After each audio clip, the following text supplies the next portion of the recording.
Hi, it's Larry Gaines, PowerCycleTrading.com. In this video, I wanted to kind of show a follow-up of the Apple QQQ pairs trade that I showed you yesterday, my yesterday's free video.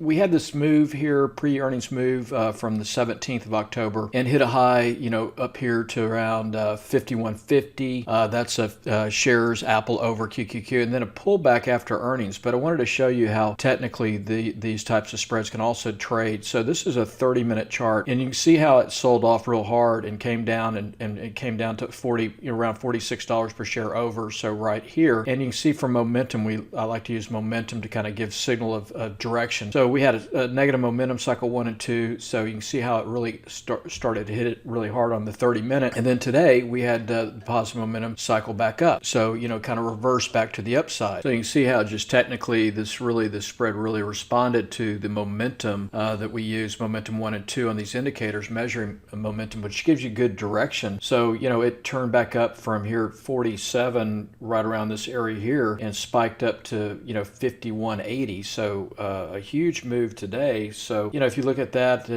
from right here, 41.93 back on the 17th, closing here at 51.68 today, that's $9.75 per share, or on 100 shares, it's $975. So once you get into a pairs trade and you get a good trend, they can really do well. And here's what the charts look like if you want to just kind of compare side by side of Apple to QQQ. Apple on the daily here, you can see had a really nice tailed, spiked straight up here today, closed, pretty much on new highs, and then QQQ went nowhere. So that's the perfect setup for a pairs trade, where the one that you're long goes up and the one that you're short either goes flat or sideways to down. So that couldn't have been even better, as far as that spread trade or pairs trade. Now, there are a lot of other things that are great for pairs trade, and I like to look at the energy stocks and gasoline and things like that. You can do a lot of different pairs trades or spread trades with futures. Let me show you one futures trade, pairs trade, which would be RBOB gasoline to crude, which sometimes can be a fantastic pairs trade setup. So this is RBOB gasoline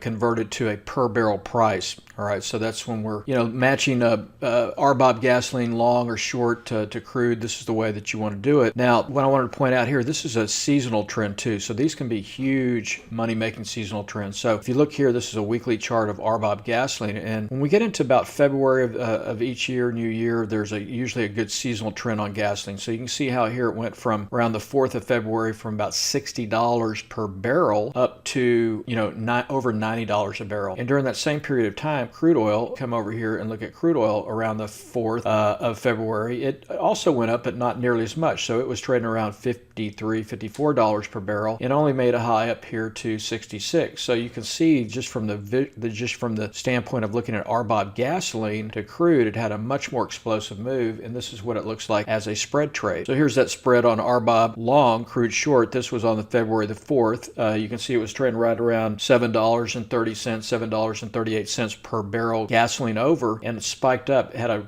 unbelievable move into April, end of April, and it was trading at around $24 per barrel over. So that move from here to here on a per barrel basis, that's $16,600 if you'd done one contract of crude. So remember, each crude contract is equivalent to 1,000 barrels. So that's a huge move. So I just wanted to point out that these things have big, huge potential, and you don't have to use futures. You could also have done this using the ETF UGA long, USO short. So I'll show you that, and then we'll call it a video. So here's the ETF UGA, which is the gasoline ETF on the February 4th. It was trading around $14 per share over USO, and it reached this high up here in April to about $19 there. So that's a $5 per share move, or $500 per 100 shares. So a lot of different ways you can play these spreads or pairs, but I hope you enjoy this video. And if you'd like to learn more about this, I'll be doing a free webinar on spread trading, pairs trading this Saturday. So come join us, and look forward to seeing you there, hopefully. Good luck trading.